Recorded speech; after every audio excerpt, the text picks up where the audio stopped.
est-ce que le runner n'arrive pas à transformer sa vie, au départ, dans la première partie du parcours, avant qu'il s'éveille? Parce qu'il y a le faux self. Le faux self, c'est cette personnalité qui s'est créée autour de lui pour le protéger, pour l'aider à s'adapter à son environnement qui était souvent toxique et très nocif autour de lui et qui lui faisait vivre beaucoup d'émotions qu'il ne savait pas gérer. Et ce faux self est venu, voilà, comme le protéger, l'entourer et le protéger. Le problème du faux self, c'est qu'il il garde votre runner dans ce qui est connu, même si c'est douloureux, désagréable et vraiment insatisfaisant et très dysfonctionnant parce qu'il y a énormément de peur de l'inconnu.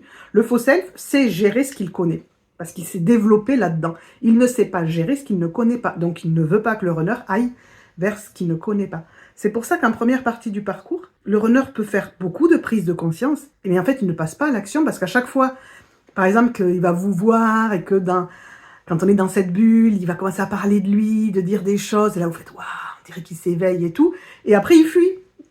Vous vivez un truc génial et après il fuit. Vous dites « Mais c'était trop bien pourtant, pourquoi il fuit ?»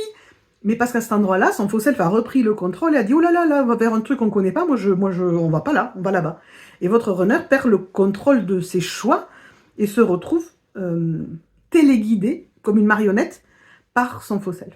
Donc acceptez que quand il agit de cette façon-là, il n'est pas réellement lui, et que pour le moment, il n'est pas capable de reprendre la main à l'intérieur de lui, ce dont il sera capable quand il aura vécu son éveil.